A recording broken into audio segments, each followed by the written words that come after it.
asalaamu calaykum waraxmatullaahi wabarakaatu asxaabta ku xiran janalka marka la soo dhawaada aad iyo aad u mahadsantihiin muuqaalkan maanta waxaan idinku wadaa lacagtii 120,000 oo doolar ahayd oo laaluushka ahayd oo xeerbeegtida loo geeyey xilli dacwada 7 qof oo Soomaaliya oo loo haysto kiiskii Feeding Our Future oo cuntadii caruurta loogu talagalay ee 250 milyan ee la lunsaday ahayd oo iyaga ku dhawaad 50 milyan lagu eedeynayay 7daasi qof inay lunsadeen xilli ay gabagaba ku dhaweyd in mid ka mid ah xeerbeegtidii 12 qof ahayd laaluush loo geeyey 2 bishan June arrintaasi markaasi kadib kiiskii weji kale uu yeeshay oo baaritaan lagu bilaabay baaritaankii maxaa ka soo baxay 5 qof oo Soomaali ah ayaa shalay xeer ilaaliyaashu ay dacwad ku soo ogeen sidee lagu ogaaday baaritaankii lagu sameeyey yaa lacagtan geeyey yaa ku amray yaa ku caawiyey waxyaabahaas oo idil ayaan rabaa inaan idinla wadaago maanta waxaa laga yaabaa xogaa muuqaalku inuu ka dheeraado sidii aan horay 10 daqiiqo uga dhigi jiray inuu ka bato ilaa 20 daqiiqo uu gaarana waa macquul inuu ka yaraadana waa macquul arrintaasi marka baarayaashu shalay shir jaraa'id ay qabteen Andy Luger waxa uu sheegay FBI-da IRS taxta meesha hadii lacag ay soo gasho IRS laga muwaynay IRS inay baaritaanka qayb ay ka ahayd sidoo kalena postal service-ka ay qayb ka ahaayeen baaritaankii marka waxyaabihii ka soo baxay iyo sida 5 qof ee dacwada lagu soo oogay lagu ogaaday in iyagu ay abaabuleen in la laaluusho xeerbeegtidaasi yaa ka dambeeyay waxyaabahaas oo idilan raba inaan muuqaalkan idinkula wadaago Andy Luger oo xeer ilaaliyaha kiiskan oo federaal ah ayaa waxa uu sheegay in markii lacagtaasi laaluushka ay soo baxday kadib ay la yaab nala noqotay waxa uu yiri arrintaasi maalintii 3 June maxkamadda waxa laga sheegay in filmaanta burcadnimada ay ka dhacdo ama maafiyada laakiin arrintan waa ayba ka darneed arrintaasi ayuu yiri marka waxa uu faahfaahiyay baaritaankii ay sameeyeen iyo waxyaabaha ay ku soo ogaadeen waxa uu yiri arrintan laaluushka oo la isku dayay in xeerbeegtidaasi la iibsado waxa uu yiri waxa ay nala noqotay wax la yaab leh markaas kadib waxa isweydiinay su'aalo dhowr ah su'aalahaasi waxa ka mid ahaa ayuu yiri yaa waaye haweeneyda lacagtan geysay yaa sidoo kalena maxay diiradda u saareen halkan xeerbeegti sidoo kalena yaa waaye dadka oo sidee ku ogaadeen xeerbeegtidan meesha ay ku nooshahay iyo sidoo kalena sidee qorshahan ay ku sameeyeen dadkan ay doonayeen in Juror 52 ama xeerbeegtidaas nambarkiisu 52 ahaa in ay laaluushaan yaasa ku lug lahaa waxyaabahaas oo idil ayaan waxaan bilownay inaan baaritaan ku sameeyno ayuu yiri markaasi kadib waxaan ognahay horta maalintii 3 bisha Isniintii markii la ogaaday 120,000 oo doolar laaluush in la isku dayay in xeerbeegtidan la siiyo in taleefanadii laga wada qaaday 7 qof ee eedeysanada ee maxkamadda joogta waxaan rabaa inaan idila socodsiiyo maalintaasi ka hor oo 3 bishan ahayd dadka xeerbeegtida ana markay maxkamaddu dhamaato gurigooda ay aadi jireen subaxiina way imaan jireen eedeysanayaasha 7 qofna sidoo kale ma xirnayn oo gurigooda ay tagi jireen subaxiina way imaan jireen oo dad xiran ma aysan ahayn laakiin maalintaasi wixii ka dambeeyay xeerbeegtidan waa tii hotel lagu xareeyay oo taleefanada laga qaaday eedeysanayaashii 7 qof ee Soomaalidan waa tii taleefanada inta laga ururiyay sidoo kale la xiray oo xabsi la geeyay marka waxaad ogaataan xeerbeegtiduna gurigooda ay aadi jireen maalin kasta marka maxkamaddu dhamaato waa soo laaban jireen subaxdii eedeysanayaasha 7 qof oo Soomaalidana sidaasi oo kale ay ahaayeen marka sidaasi markaasi kadib waxa baarayaashu ay shirkooda jaraa'id ay shalay ka sheegeen in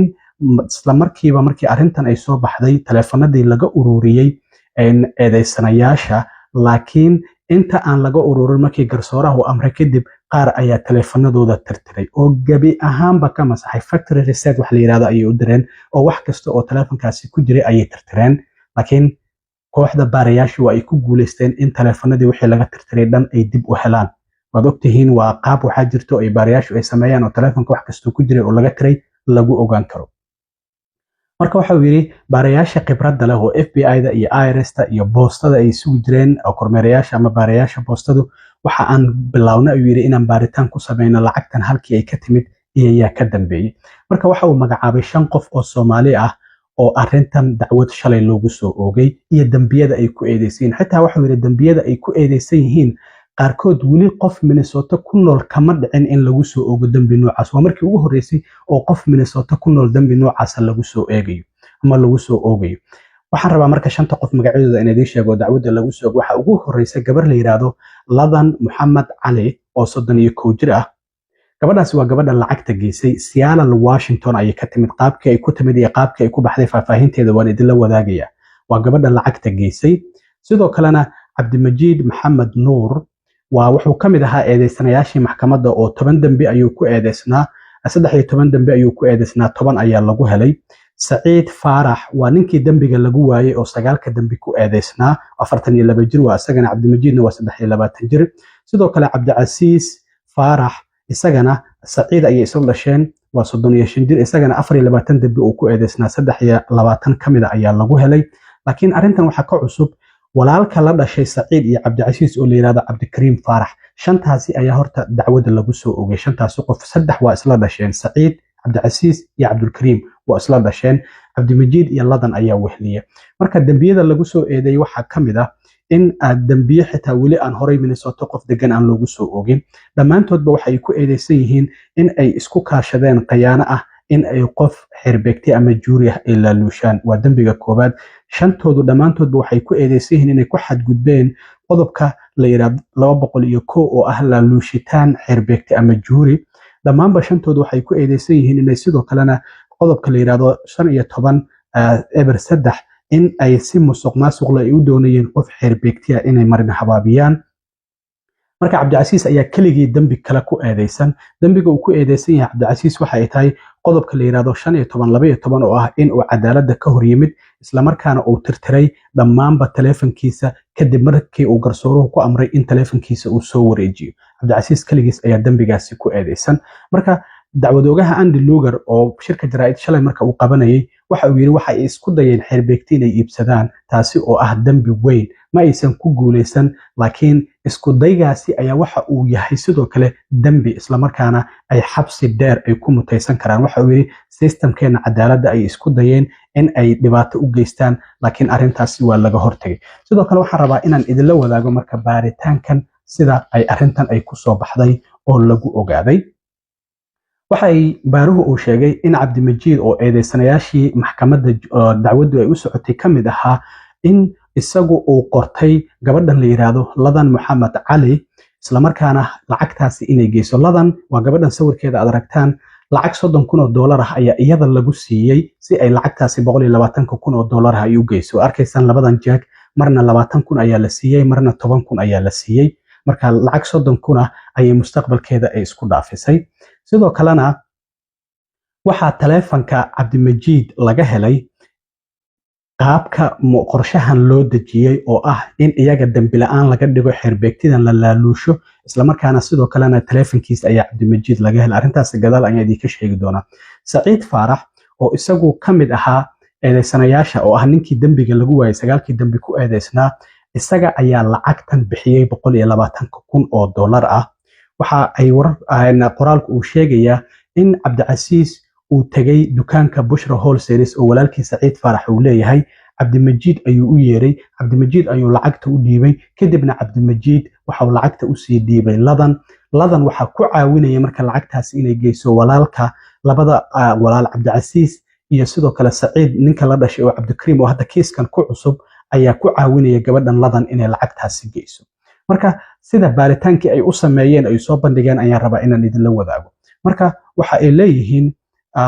Saciid Faarax ayaa lacagtan bixiyay sidoo kalena taleefankiisa waa uu tirtiray isla markaana waxyaabo muuqaalo uu ka tirtiray walow markii dambe ay baarayaashu ay dib u heleen ladan cali ayaa lacagtan u geysay guriga Jurar 52 ama xirbeegtida 52 magaciisa waa la qarinayaa ladan ayaa lacagtan geysay cabdicasiis faarax oo isaguna eedeysanayaashii kamid ah maxkamadda xilligaasi joogay ayaa arintan dhan abaabulay cabdicasiis marka waa ninka ugu weyn saddexda walaalaha ah waa ninka labaad aan la Saciid ayaa ugu weyn cabdicasiis ayaa ku xiga waxaana ugu yar Cabdulkariim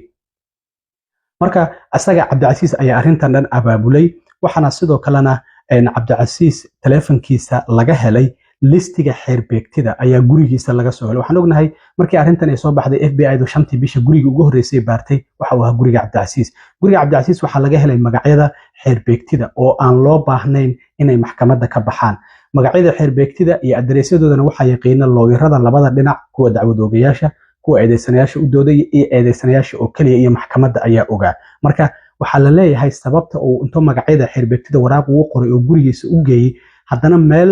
uu ku qariyay sawirkeeda aad arki doontaan ayaa waxa ay tahay mid la yaab leh sababtaasi ayaa sidoo kale gurigiisa ayaa laga soo helay Cabdikariim Faarax oo walaal la ah Saciid iyo Cabdicasiis waxa uu ilaaliyay ama uu soo jaajuusay Juror 52 sidoo kalena waxa uu soo darsay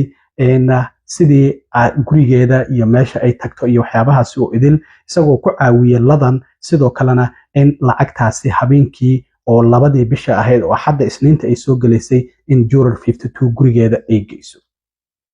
waxa uu dacwadooguhu sheegay in ay darseen Juror 52 xilliga ay gurigeeda tagto xilliga ay ka baxdo meesha ay tagto waa ay daba galeen sidoo kalena waxa ay isku dayeen in ay arintan shirqoolkooda ay ku dhacdo laakiin ma aysan ku dhicin ayuu yiri dacwadoogaha oo waxa ay diiday lacagtaas inay qaadato booliska ay wacday lacagtiina markii dambe FBI-da ayaa sidaasi loogu wareejiyay marka Juror 52 waxa uu yiri waa ay ku guul dareysteen in ay iibsadaan marka ay lacagta geeyeen $120,000 waraaq ayaa la socotay ay ugu tilmaamayaan waxa ay doonayso inay qabato hal eray ayaa marka wuxuu yiri arintan halkan statement ayaa wuxuu yahay arin aan la yaabnay waxa ay waraaqda kamid ahaa you alone can end this case adiga oo kaliya ayaa keeskan soo gabagabeyn kara sababteedu maxay tahay 12 xirbeegti mid kamid ah hadii uu diido uu yiraahdo dadkan dambi ma leh dhamaantoodba dambi la'aan ay noqonayeen marka arintan sidaas ayay ahayd ay u doonayeen in xirbeegtidan ay bartilmaameedsadaan sababtuna maxay tahay waxa ay ku bartilmaameedsadeen waa ugu da'yareed haddana waxa ay qofka kaliya oo ka madab duwan dadka kale dhammaan inta kala cadaan ayay ahaayeen marka iyada kulay madow ayay ahayd sida inkastoo wali la qarinayo laakiin person of color ayay ahayd sidaas ayay ku bartilmaameedsadeen marka wuxuu yiri arintaasi baaritaankeeda habeennimadii axadda ayaa wuxuu yiri FBI-du markii lacagtaasi kadib lagu soo wargeliyay oo maxkamadda laga sheegay anagu baaritaankeena ayaan sii wadanayo yiri marka waxa yiri June 5teedii markaan guriga Cabdicasiis baarnay waxaan ka soo helnay liiska magacyada xirbeegtida oo aan loo baahnayn maxkamadda in aysan ka bixin waxana sidoo kalena uu yiri waxa uu ku qarsanaa agadahan biyaha laga cabo waad aragteen biyaha caafiga ama quraarad waxay aad rabta leh ayuu waraaqdaasi caagadaasi ayuu ku dhaxriday sida aragtaan sawirka gurigiisa ayaana laga soo helay liiska magacyada xirbeegtida ee waliba caagadaasi ku dhex jira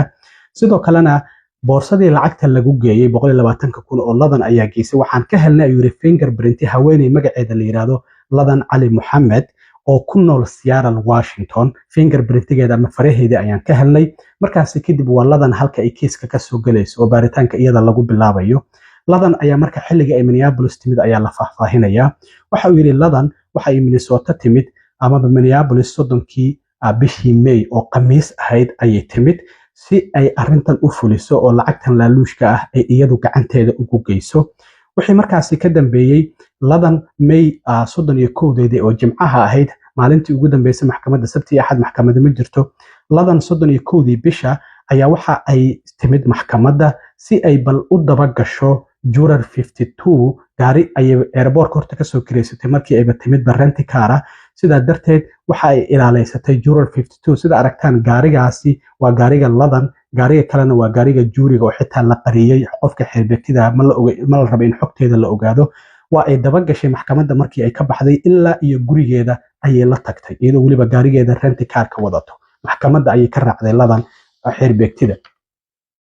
sidoo kalena waxa ay la socdeen ayaa la leeyahay dhaqdhaqaaqa xirbeegtida habeen iyo maalin ayay la socdeen waxa arintan laga soo calaameeyay sida aad meeshan ka aragtaan 31dii bisha iyo 2dii bisha 19 jeer ayaa la arkay gaariga ladan ay wadatay oo renti kaarka iyo gaariga juuriga oo isku dhow isku daba socda macnaha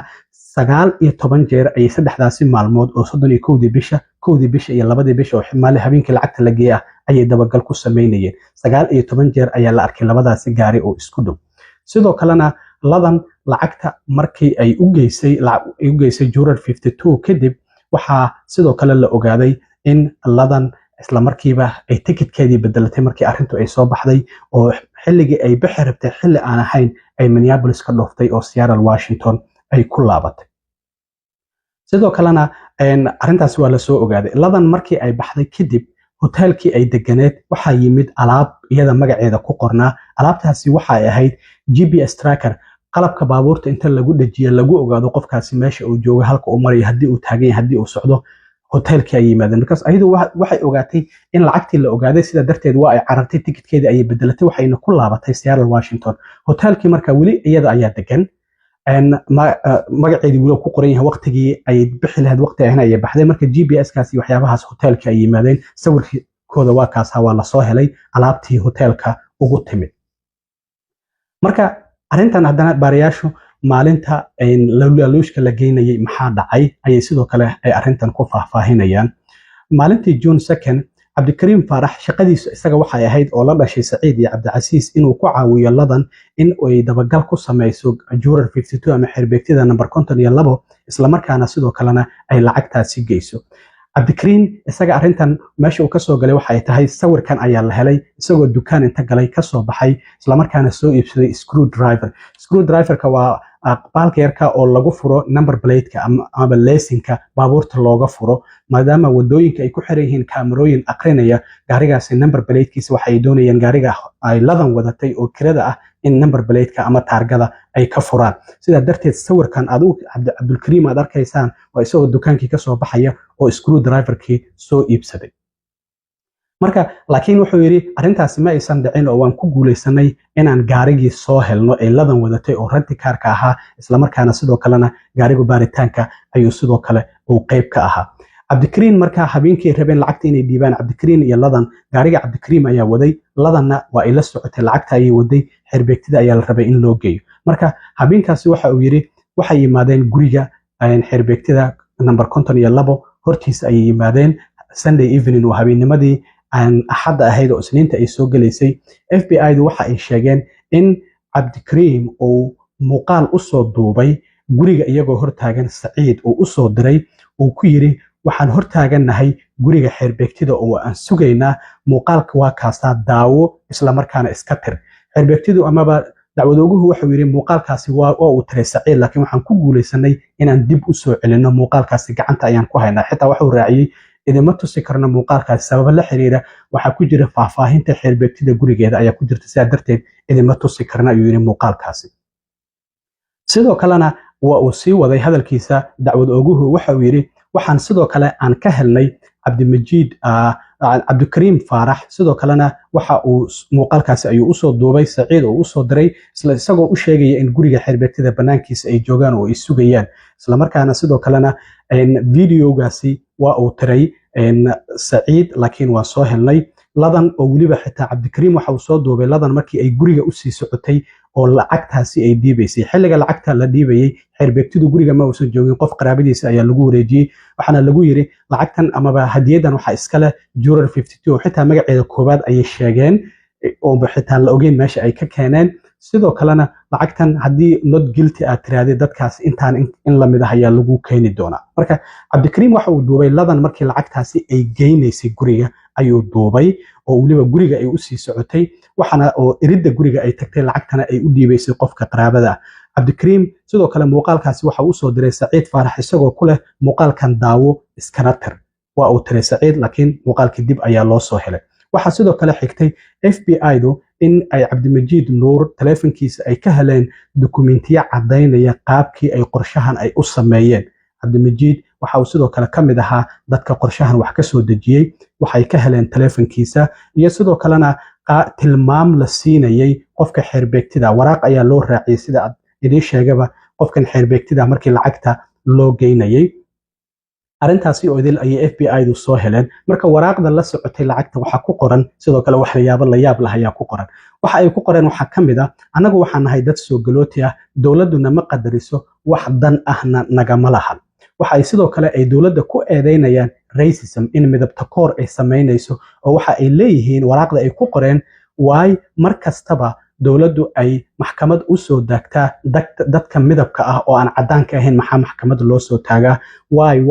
ayaa la socoto macnaha waxyaabo fara badan ay qoraalkaasi waraaqda ay lacagta ay raaciyeen ku qoran oo ay leeyihiin dadka sidoo kale ka midab duwan dadka cadaanka ah ee soo galootiga ayay dawladdu markastaba ay waxay u soo maxkamadaysaa qalab ay dad kala galeen marka waxay leeyihiin dawladdu dadka cadaanka ma maxkamadayso dadka madowga oo kaliya ayay maxkamadaysaa arrintaasina dhowr jeer ayaa waxa uu yiri ayay dawladdu waxay ku eedeynayaan inay midabta koor sameynayso marka qaabkaasi ayay baarayaashu ay ku soo ogaadeen dadkan sida ay qorshahan ay u sameeyeen oo laaluushka xirbeegtida ay u keeyeen baaritaankii ka soo baxay sidaas ayuu noqday 5 qof ayaa dacwada lagu soo ogay dacwadoogu wuxuu hadalkiisa ku soo gabagabay waxa uu yiri New York ayaan waxaan ka soo ahaa xeeraali ama dacwad ooge 9meeyadii 5 qoys oo mafia ayaa soo maxkamadiyay waxa uu yiri ilaa iyo 90kii waa markii u horeysay oo aan arkayo kiis aan ku lug leeyahay in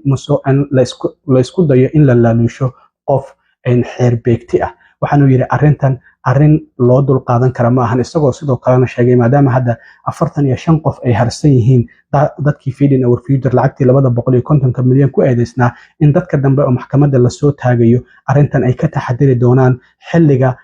xeer beegtida la xareynayo oo hotel lagu xareynayo, iyo sidoo kalena in la isku dayo mar kale in la laaluusho qof xeer beegti ah. waxa uu sidoo kale uu xaqiijiyay arrintan in ay hadda wake up call ay u tahay oo ay taxadir weyn ee hadda kadib ay muujin doonaan, iyadoo sidoo kalena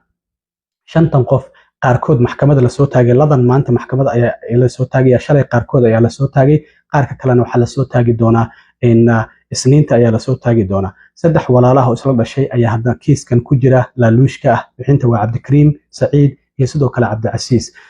Cabdicasiis waa uu xiran yahay horey ayaaba dambiga loogu helay xukun suga waaye. Saciid waa tii 9kii dambi uu ku eedeysnaa lagu waayay, hadda dambigan ayaa waxay u muuqataa sidoo kale inuu hadda ku jiro. sidoo kalena Cabdikariim waa ku cusub yahay oo isagu eedeysanayaashii hore ma uusan ku jirin. Cabdimajiid oo isaguna eedeysanayaashii hore ku jiray kiiska waa ku jiraa. ladanna Seattle Washington ayayba uga timid lacag $30,000 inay inta qaadato lacagtan laaluushka ay geyso, laakiin dambi ka weyn ayay faraha la gashay. dadkan xukunkoodu 20 sano ilaa 10 sano ayuu noqon karaa haddii dambigan lagu helo. aad iyo aad u mahadsantiin asxaabta. intaan mar kale kulmi doono waa saaxiibkiin Cilmi Waaro idin la sidaa iyo nabad.